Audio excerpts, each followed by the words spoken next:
ഓം ശാന്തി. 13/1/26 പ്രഭാതമുരളി ബാബ്ദാദ മധുബൻ. ബാബു പറയുന്നു, മധുരമായ കുട്ടികളെ, ബാബയുടെ ശ്രീമത്തിന്റെ റിഗാർഡ് വയ്ക്കുക, എന്നാൽ മുരളി ഒരിക്കലും മിസ് ചെയ്യാതിരിക്കുക. ഓരോ ആജ്ഞയും പാലിക്കുക.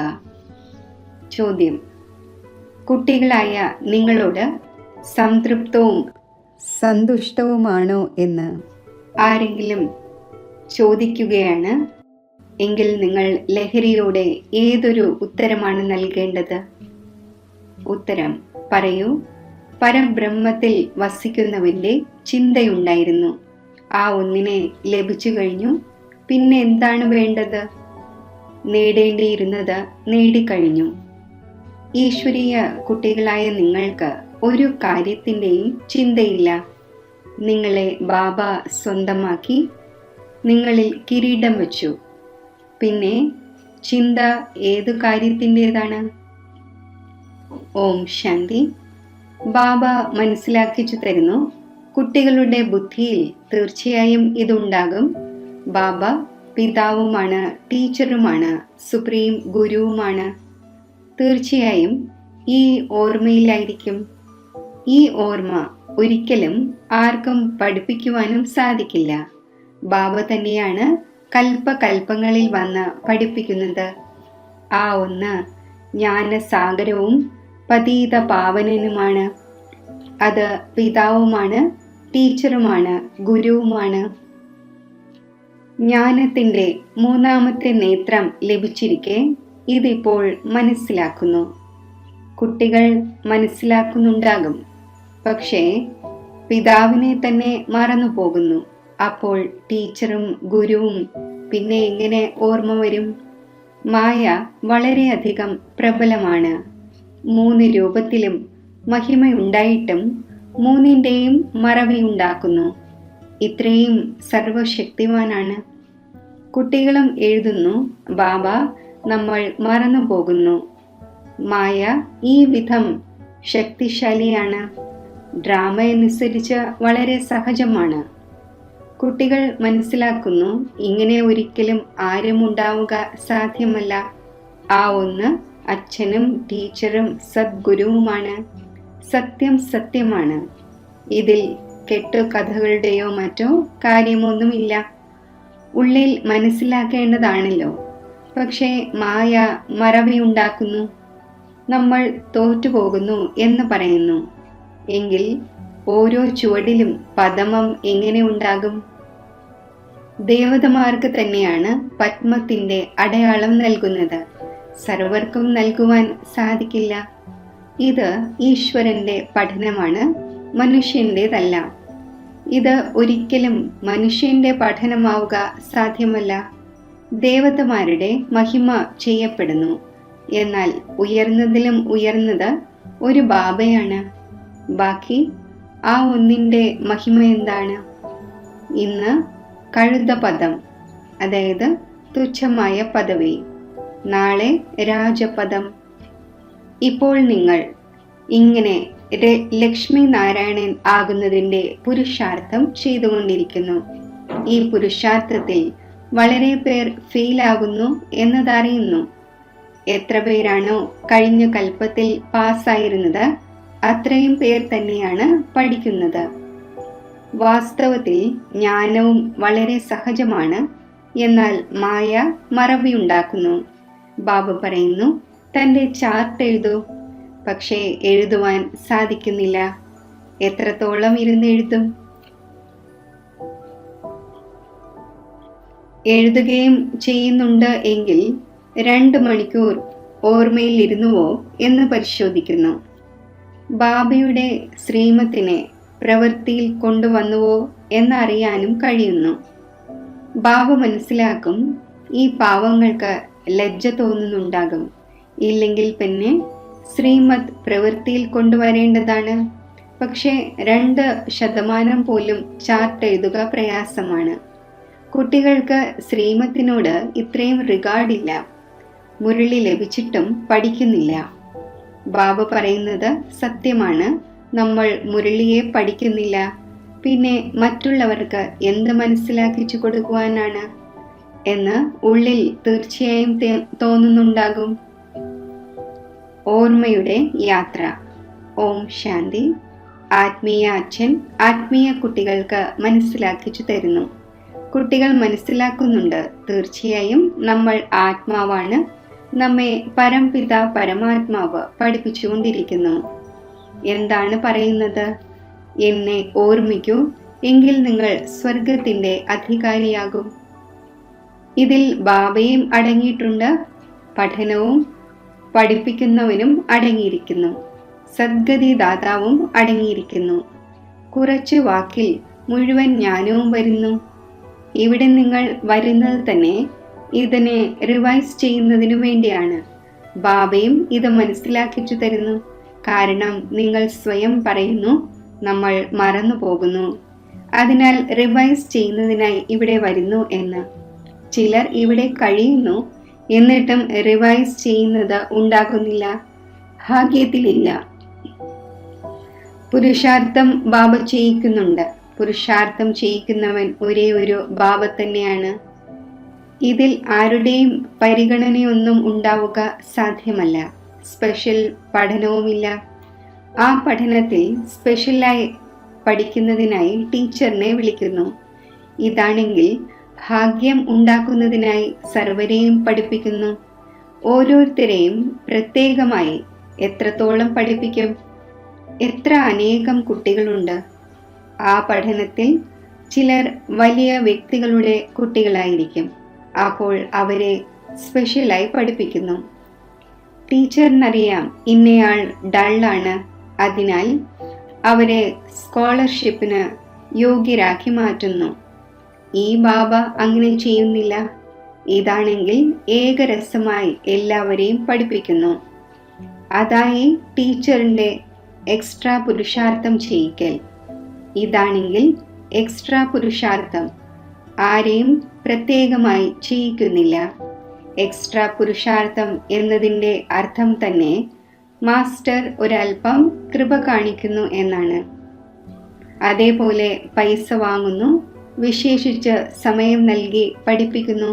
അതിലൂടെ അവർ കൂടുതൽ പഠിച്ച് സമർത്ഥരാകുന്നു. ഇവിടെയാണെങ്കിൽ കൂടുതലായി പഠിക്കേണ്ട കാര്യമൊന്നുമില്ല. ഈ ഒന്നിൻ്റെ കാര്യം തന്നെ പുതിയതാണ്. ഒരേ ഒരു മഹാമന്ത്രം നൽകുന്നു, മന്മനാഭവ. ഓർമ്മയിലൂടെ എന്തുണ്ടാകുന്നു? ബാബ തന്നെയാണ് പതീത പാവനൻ എന്നും മനസ്സിലാക്കുന്നു. ആ ഒന്നിനെ ഓർമ്മിക്കുന്നതിലൂടെയാണ് പാവനമാകുന്നത് എന്ന് അറിയുന്നു. ഇപ്പോൾ നിങ്ങൾ കുട്ടികൾക്ക് ജ്ഞാനമുണ്ട്. എത്ര ഓർമ്മിക്കുമോ അത്രയും പാവനമാകും.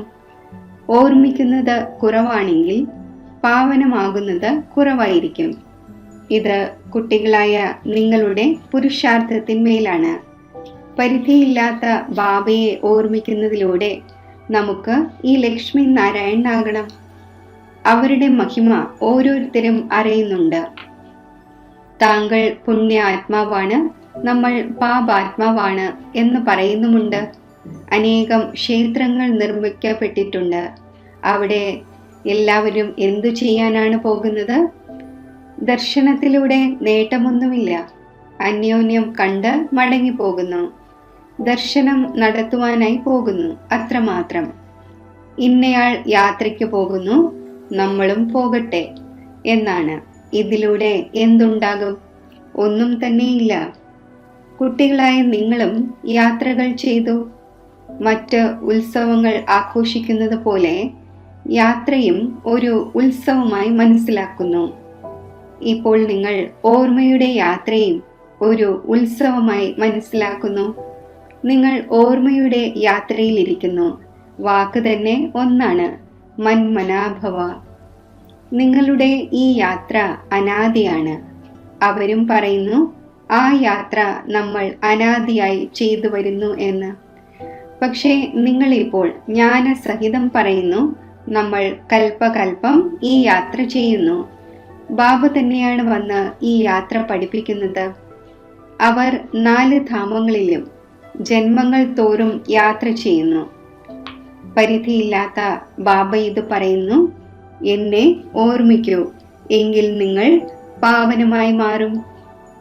യാത്രയിലൂടെ നിങ്ങൾ പാവനമാകും എന്ന് ആരും ഒരിക്കലും പറയുന്നില്ല. മനുഷ്യർ യാത്രയ്ക്ക് പോകുന്നു, അപ്പോൾ ആ സമയം പാവനമായിരിക്കുന്നു.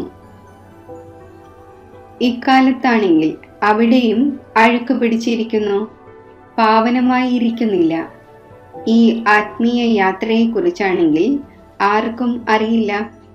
നിങ്ങൾക്ക് ഇപ്പോൾ ബാബ പറഞ്ഞു തന്നു, ഈ ഓർമ്മയുടെ യാത്രയാണ് സത്യമായത്. അവർ യാത്രയുടെ, അതായത് തീർത്ഥയാത്രയുടെ ചുറ്റി സഞ്ചാരത്തിനായി പോകുന്നു.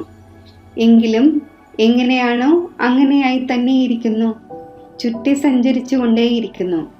ഏതുപോലെ വാസ്കോഡിഗാമ സൃഷ്ടി ചുറ്റി സഞ്ചരിച്ചു, അതുപോലെ ഇതും ചുറ്റി സഞ്ചരിക്കലാണല്ലോ.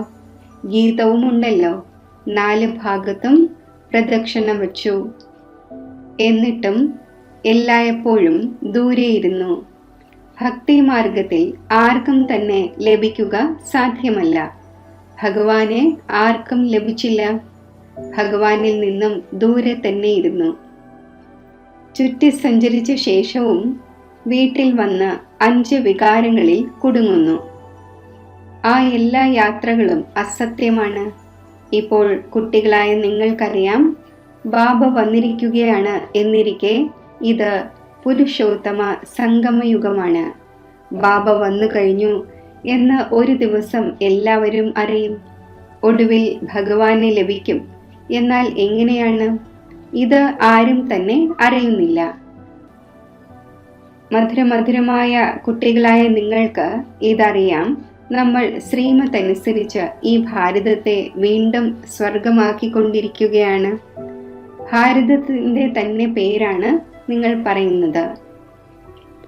ആ സമയത്ത് മറ്റൊരു ധർമ്മവും ഉണ്ടായിരിക്കുന്നില്ല.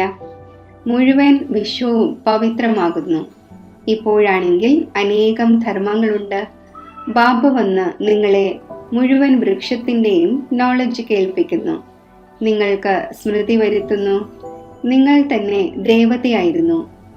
പിന്നെ ക്ഷത്രിയൻ, വൈശ്യൻ, ശൂദ്രനായി.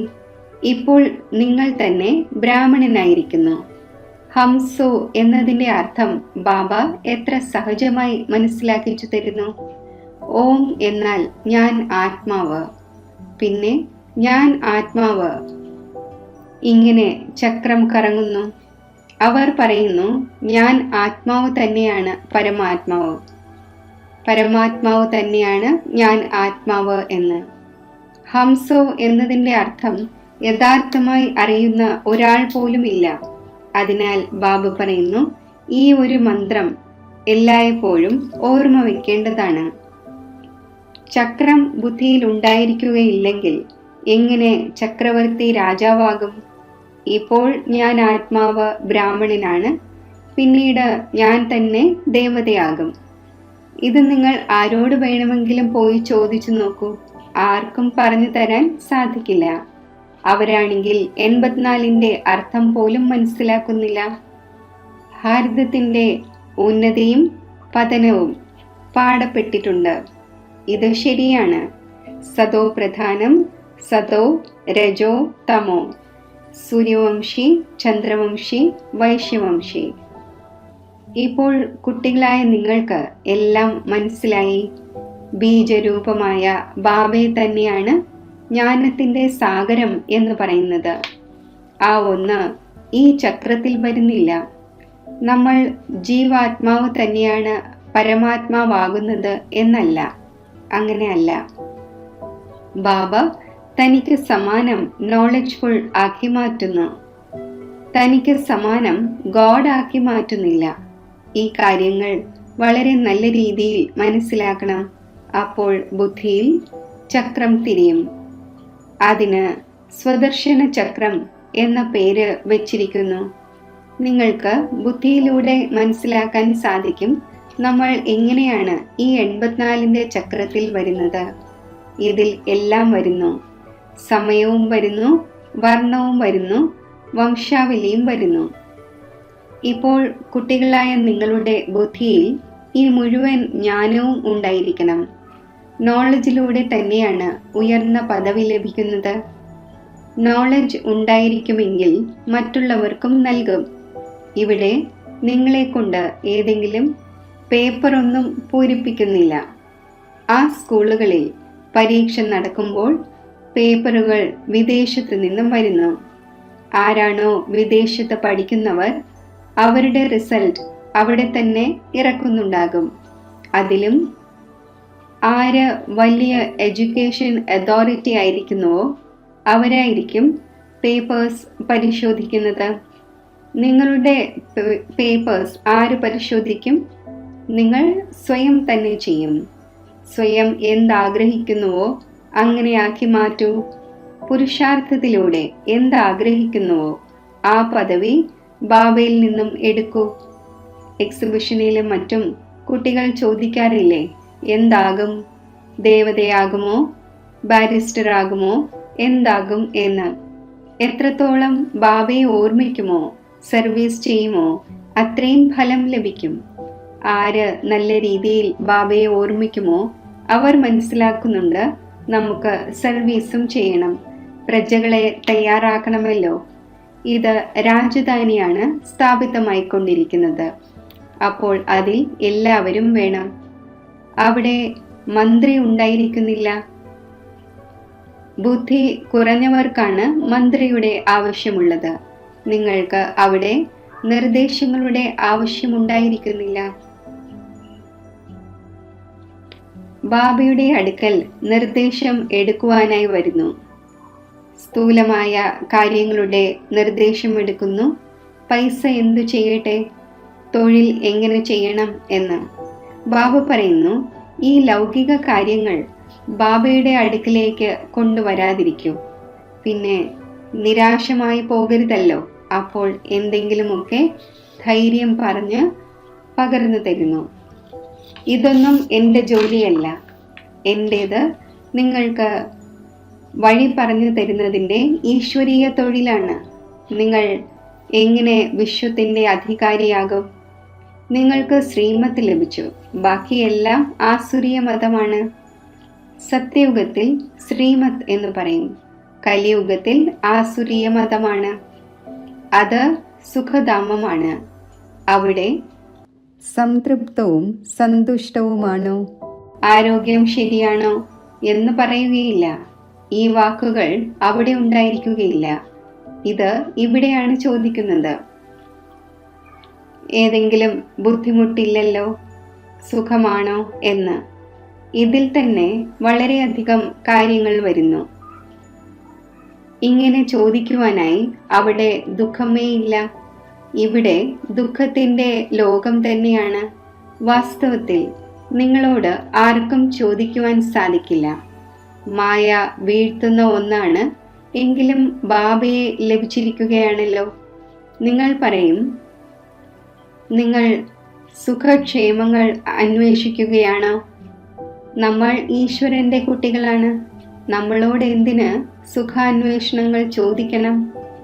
പരബ്രഹ്മത്തിൽ വസിക്കുന്നവനായ ബാബയുടെ ചിന്തയുണ്ടായിരുന്നു. ആ ഒന്നിനെ ലഭിച്ചു കഴിഞ്ഞു. പിന്നെ ആരുടെ ചിന്തയാണുള്ളത്? ഇത് എപ്പോഴും ഓർമ്മിക്കേണ്ടതാണ്.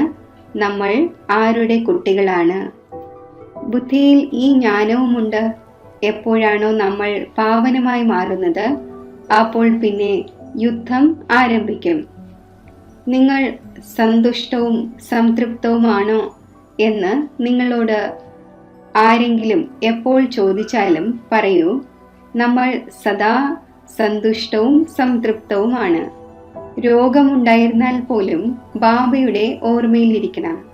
നിങ്ങൾ സ്വർഗത്തെക്കാളും അധികം സന്തുഷ്ടവും സംതൃപ്തവുമാണ്. സ്വർഗത്തിൻ്റെ ചക്രവർത്തി പദം നൽകുന്ന ബാബയെ ലഭിച്ചിരിക്കെ ആ ഒന്ന് നമ്മളെ ഇത്രയും യോഗ്യമാക്കി മാറ്റുകയാണ്.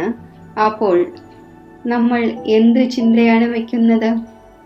ഈശ്വരൻ്റെ കുട്ടികൾക്ക് എന്ത് ചിന്തയാണുള്ളത്? അവിടെ ദേവതമാർക്ക് പോലും ചിന്തയില്ല.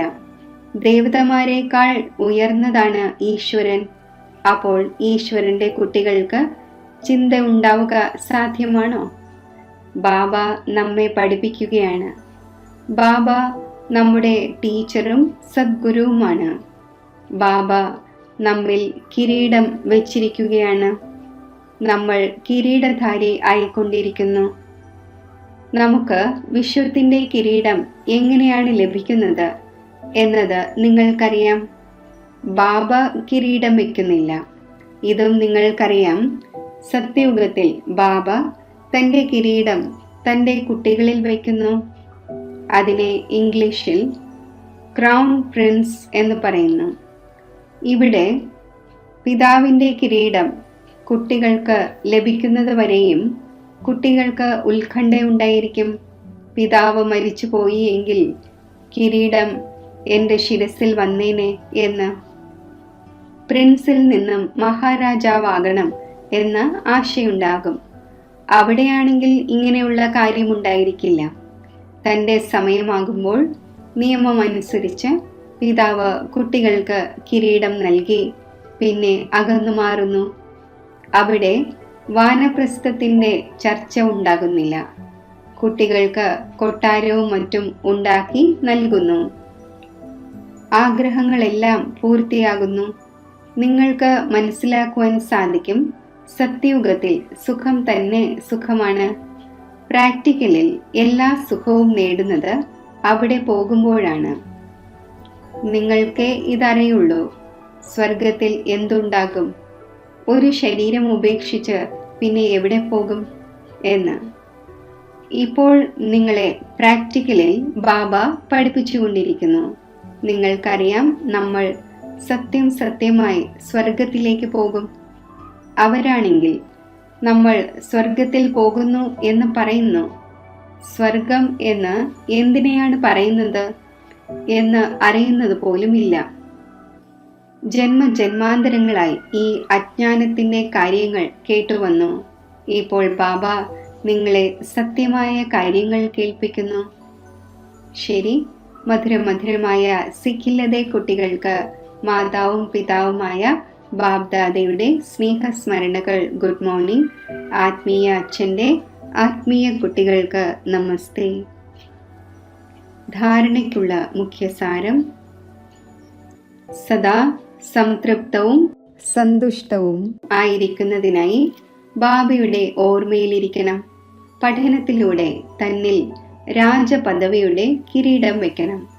ശ്രീമത്ത് അനുസരിച്ച് ഭാരതത്തെ സ്വർഗമാക്കുന്ന സേവനം ചെയ്യണം.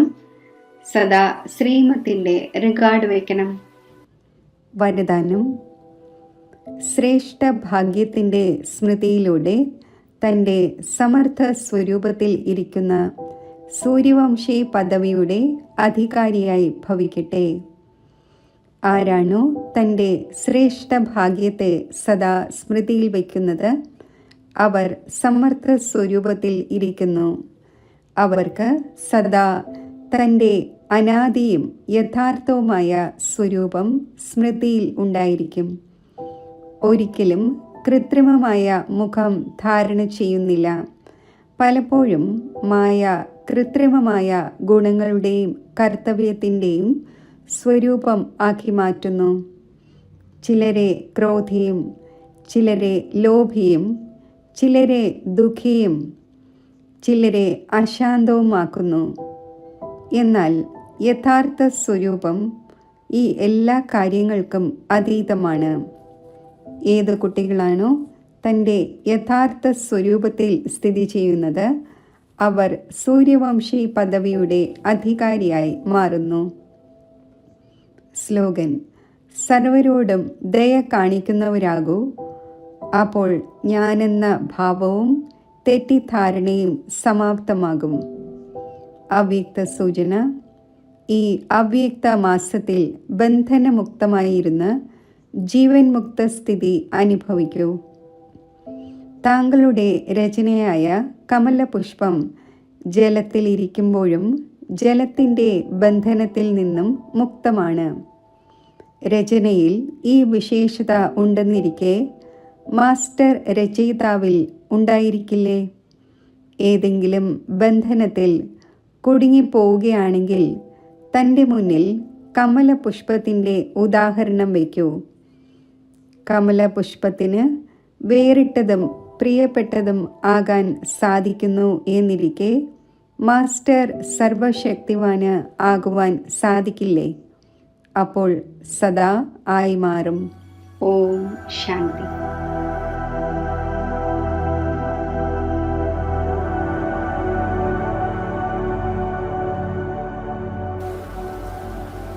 ഒരു സെക്കൻഡിൽ ശബ്ദത്തിന് ഉപരിയായി അശരീരി ആത്മസ്വരൂപത്തിൽ ഞാൻ സ്ഥിതി ചെയ്യുന്നു.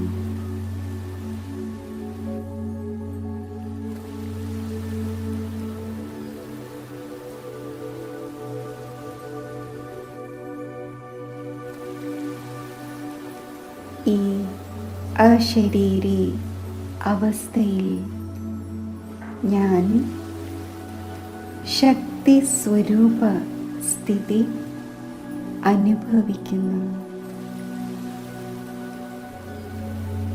സർവ്വതിൽ നിന്നും വേറിട്ടും ഒരു ബാബയ്ക്ക് പ്രിയമായും സ്ഥിതി ചെയ്യുന്നു.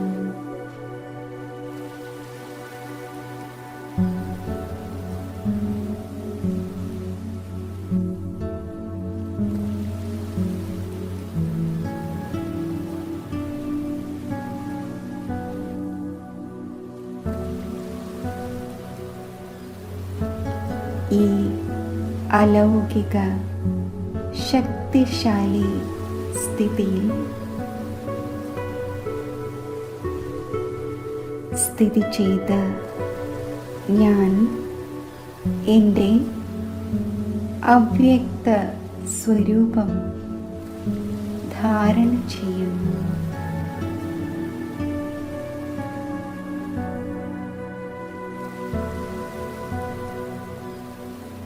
ഉത്സാഹത്തിൻ്റെയും ഉന്മേഷത്തിൻ്റെയും ചിറകിലൂടെ ഒരു സെക്കൻഡിൽ അവ്യക്ത ലോകത്തിൽ അവ്യക്ത ബാപ് ദാദയുടെ മുന്നിൽ സ്ഥിതി ചെയ്യുന്നു.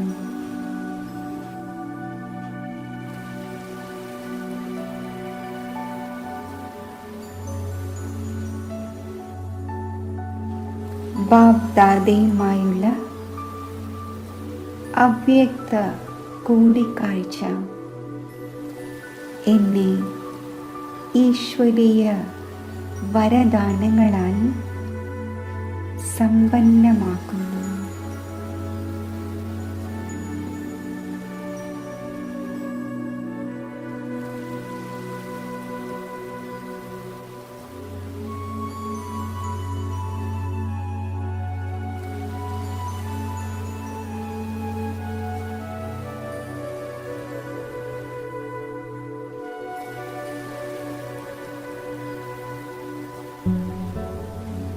ബാപ് ദാദയുടെ ദൃഷ്ടി പ്രാപ്തമാക്കിക്കൊണ്ട് ബിന്ദുരൂപമായി ഒരു സെക്കൻഡിൽ പരംധാമമാകുന്ന ജ്യോതിദേശത്തിൽ ഞാൻ എത്തിച്ചേരുന്നു.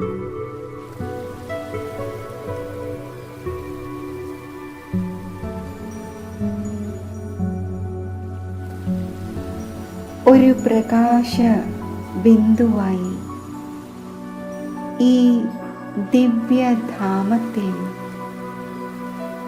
പരമപ്രിയനായ ശിവബാബയുടെ ബിന്ദുരൂപത്തിൽ ഏകാഗ്രബുദ്ധിയോടെ ഞാൻ സ്ഥിതി ചെയ്യുന്നു.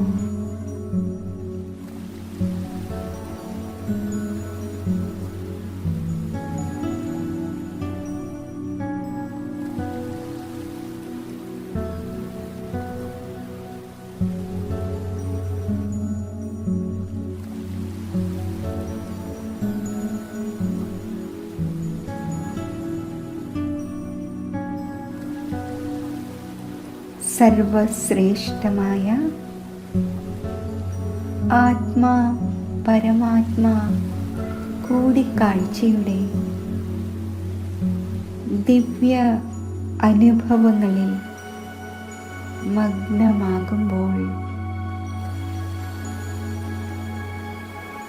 സമസ്ത ഈശ്വരീയ ഗുണങ്ങളും ശക്തികളും ആത്മാവിൽ നിറഞ്ഞ് സർവ ഈശ്വരീയ പ്രാപ്തികളുടെയും സമ്പന്ന സ്വരൂപമായി ഞാൻ സ്ഥിതി ചെയ്യുന്നു.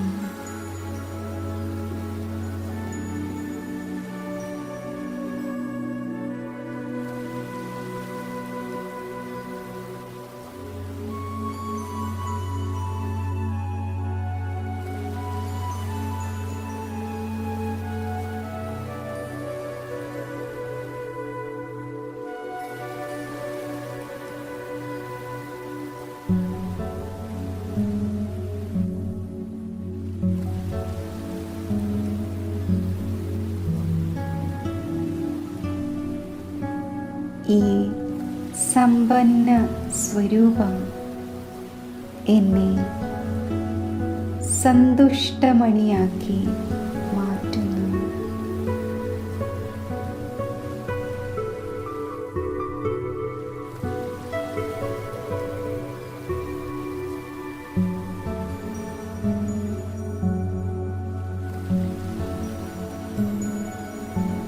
ഈ സമ്പന്നമായ അവസ്ഥയിൽ ശിവശക്തി സംയുക്ത സ്വരൂപത്തിൽ സ്ഥിതി ചെയ്തുകൊണ്ട് വിശ്വത്തിലെ ദുഃഖിതരായ ആത്മാക്കൾക്ക് ഈശ്വരീയ സ്നേഹത്തിൻ്റെയും സന്തോഷത്തിൻ്റെയും കിരണങ്ങൾ ദാനം ചെയ്യുന്നു.